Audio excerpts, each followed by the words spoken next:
Өзбайжы сиз туура эмес айтып атасыз. Салтты, нартты билбейт окшойт дейт. Бизде ата журт, тайга журт, кайын журт деген бар. Бул чыныгы туугандар ушуларда сиз эмнелерди айтып атасыз дейт.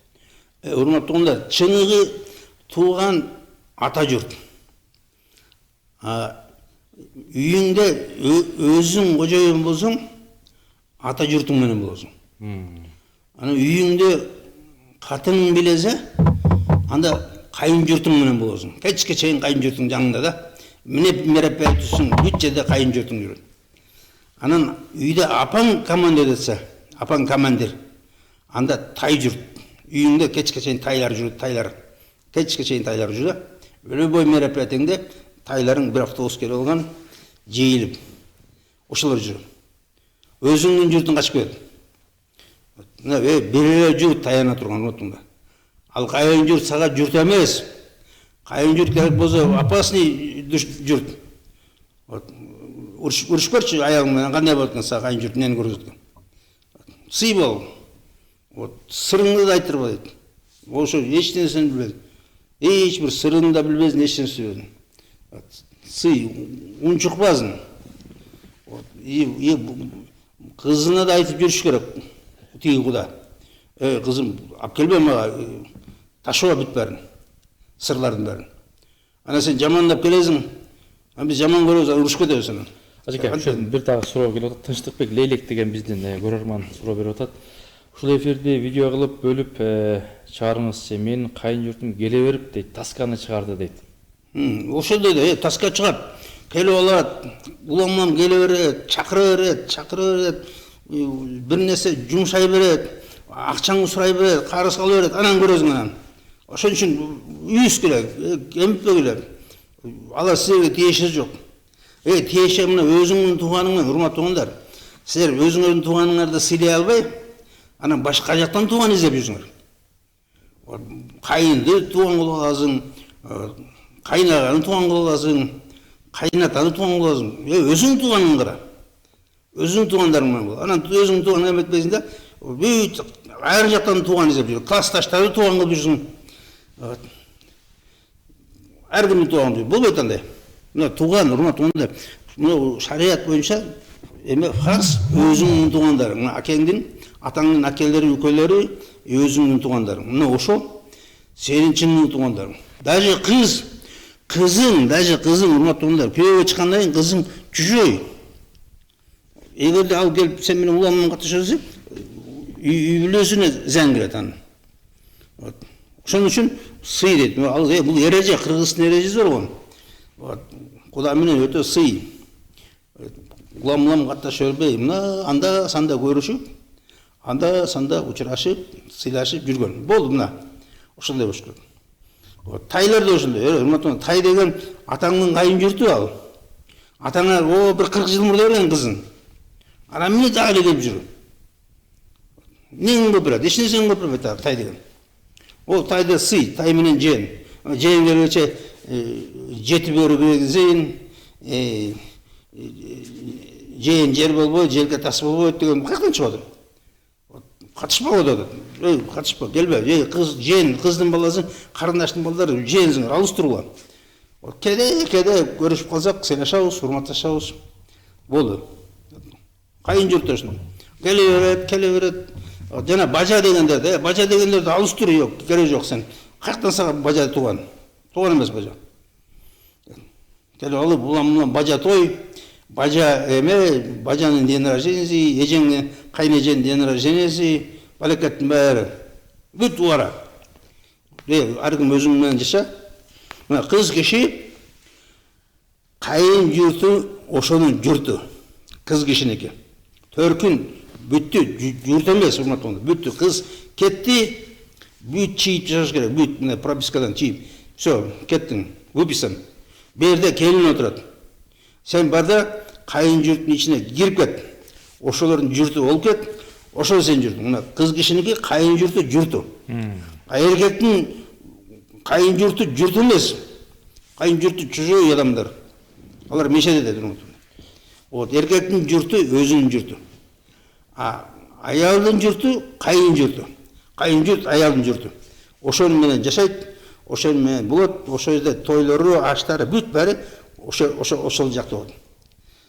Биякта болсо эркек киши өзүнүн туугандары менен жамандыкта, жакшылыкта бүт баарында ким өзүнүкү.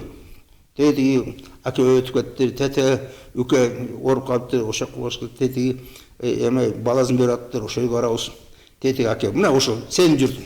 Эркектин журту өзүнүн ата журту.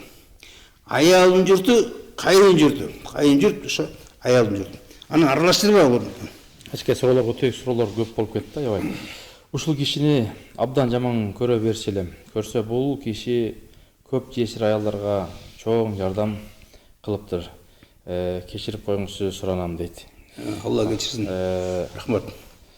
Анан саламатсызбы дейт. Анда башталды биякта суроо сунуш пикирлер. Ажеке, бул исламда тууганчыл бол дейт го. Сиз тескеринче кандай бул? Кандай болуп? Жок, тууганчыл мына. Чыныгы тууганды билгиле. Чыныгы тууган өзүңдүн туугандарың. Эң биринчи өзүңдүн жакын туугандарыңды кара. Өзүңдүн акең, үкөң, өзүңдүн мына бир туугандарың. Ошол фарз бул, фарз. Ушуларды кара, ошолорго жардам бер, ошолорду сурап тур, ошолор менен катнашып тур, ошол менен бир бол. Ошол все один за всех, все за одного, ошол журт. Ошол сенин чыныгы тууганың. Аке үкө. Аялыңдын туугандары сага тууган эмес олотуңдар. Аялыңдын тууганы сага тууган. Айттым го, даже аялың уже тууган эмес. Чийип иштейт, чийип болду. Келбеле го кызым, бүттү. Көп келсең зыян болот. Элдер илге ушакта чий дагы эле келип калыптыр мына. Ошо илгери да 2-3 күндөн кийин кеттичи кыздарын. Элден кет, элдер ажырашып келди деп атат. Анан мында кызы талак деген сөз бар. Өтө мындай жагымсыз сөз, өтө мындай оскорбительный, өтө унизительный жанагындай. Кызы талак деген. Кызы талак деген кызы барып жашай албай болуптур. Ошол жерден талак берип салыптыр аны. Кууп жибериптир деген. Ана азыр болсо вообще эч коркпой калды. Эч бир уялбайт. Келип алып 3-4 жээн менен келип алат бияка. Анан келип алып таштап өзү бир жака кетип калат. Москвага, башкага бир жака. Анан тайлардын колунда жүрүп. Анан тайларды уже жээндер сабап атат. Жээндерди тайлар сабап атат. Ошондой болбош керек. Мына аралашпаш керек, уматыңда аралашпаш керек. Өзүнүн оокатын кылыш керек. Мына күйөө бала өзүнүн оокатын кылсын. Мешет этпеш керек. Ал өссүн, өнүксүн. Вот келип үй салсын, очор бачар көзүн, эметсин, экономикасын өстүрсүн. Улам кел, ден рождения, тиги эже чакырып атат, бул эжеси чакырып атат, акеси чакырып атат, акесинин аялын ден рождения чакырып атат. Ушинтип күйөө бала кечке чейин жүрдү ал жакта. Өзүнүн ишин кылып эле. Жанагы, биздин тойлор, аштардын баары убара. Өзүң да убаразың, 400 кишиге оокат кылып. Ошо 400 кишинин баарын убара кыласың. Керек тиешеси барбы, тиешеси жок да. Толтура киши тиешеси жок. Тайлар деле мына экөө келсе, бир экөө эле, эки эле представитель. Калганда ошол жерден чогултуп берсин. Мисалы, сен апаң Таластан келгенби? Бул жака Ошко да, допустим, же мына Нарынга, же Көлгө. Бир 40 жыл мурда келген. Анан апаң баласын үйлөп атат. Ошондо тайлардын баары тияктан бир эме өткөрүп, чогулуш өткөрүп, тиги карындашыбыз баласын үйлөп атыптыр. Бир экөөбүз барып коелу деп калган акча чогултуп берип, бар да кошупча кошуп кой биздин атыбыздан, биздин атыбыздан салам айтып кой, биздин атыбыздан куттуктап кой. Болду. Келбесин бир автобус. Бир автобуста эке. Кире жогон. Ошол бүт аралашып, мына өзүңдүн туугандарың келип атат, ошол жетиштүү. Өзүңдүн мына 5-6 аке үкөң бар, атаңдын 5-6 аке үкөсү бар. Ошонун балдары бар. Мына ошолор менен бир 50-60 киши болду той. Анан бир 10-15 досуң, дагы 10-15 сыйлаган адамдар. Бүт мына 70 киши жетет болду тойго. Өзү жөнөкөй адамдарга 30 эле киши жетет. 40 киши. Болду. Ажеке суроолор бир койчулук болду. Тынчтыкбек Лейлек деген биздин бир тууган жазып атат. Менин кайын журтумду эле айтып койдуңуз го. Болгондой дейт. үйдөн кайын журтумду чыгара албай атам, кантип чыгарсам болот, ажеке бир кеңеш бериңизчи дейт. Мына ушундай, урматтуу, белгиленгенде чыкпайт анан. Мына биз баланы үйлөп андан кийин квартирага чыгарып коебуз го. Ана ошондон баштап бүттү, оккупация башталат. Bir gün baldız gelip koyat, anam bir günün kayının gelip koyat, ben okuyup derim. Anam bu, oşonun gözünçe, sen bir başka bir үйünde жүргенде, konakta жүргенде, unçukpa жүрөсүң да, айтқандан ұялып, тартынып, алардан именіп, кенен келіп досторың шақыра албайсың, кенен оокат бере албайсың, кенен өзүң туғандарың келбей калат. Ошентип оккупация болот да. Акырын айтыш керек, чыккан болду деп. Еркін бересіңер, еркін жашаңа, же жоқ. Бар өзіңердің туғандарыңа. Мысалы мында да, мен көп адамдарды көрдім. Өзінің баласы тұр да шардың ішінде.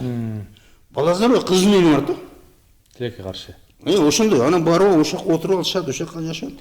Ошол жерге үй құрып алады. Келіп. Анан жана биз бияктан отуруп, унчукпай отуруп, мейли салса салат, муну огородубуз чоң, ошол жерге салып алгыла деп салдырып коет. Анан эмне болот? Анан чоң согуш болот. Анан сени кууп чыгат. Мына өткөндө бир аксакал келип айтат мага. Ажеке мага поддержка кылып коесуз. Эмне десем айтат. Ак үй дүйнөнү өзүм өртөйүн деп дейт. Анан мен өзүм ой эметип огородко кайын журттун эметип кудаларын эмес, кудалар. Кел биз ушу шаарда тура турган жерибиз жок болот. Жериңер чоңураак экен. Ошого салсак болобу, жоош киши да. Анан мейли деп койгон дейт. Анан убакыт өттү дейт.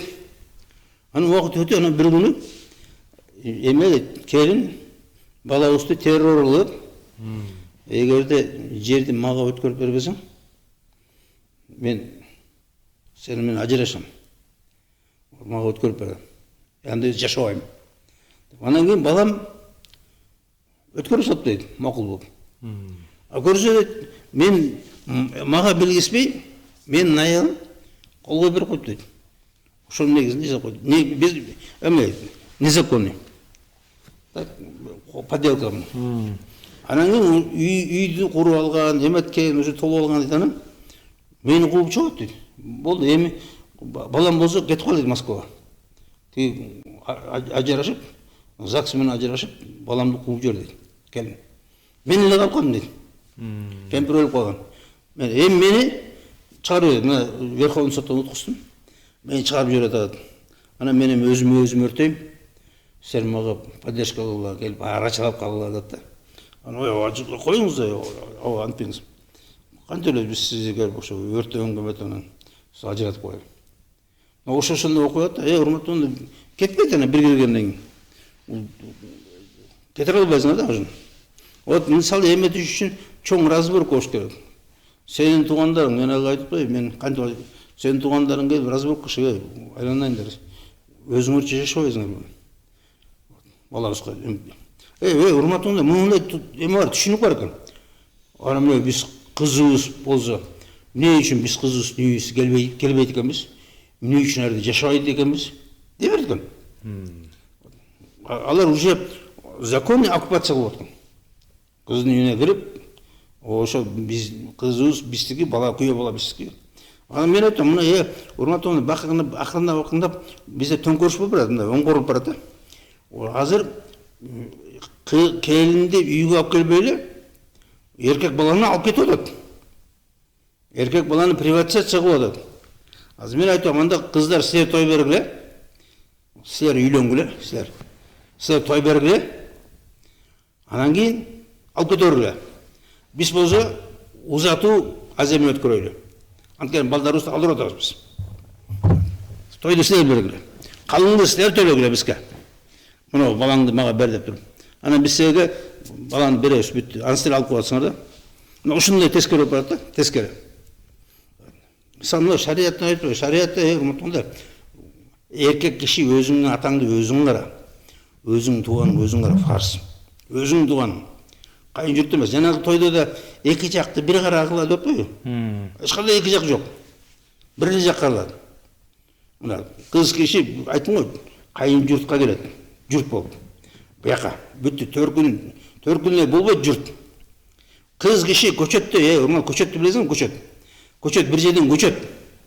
Огородто биринчи көчөт кылып өсүрөт, анан көчөттү өз убагында көчүрөт.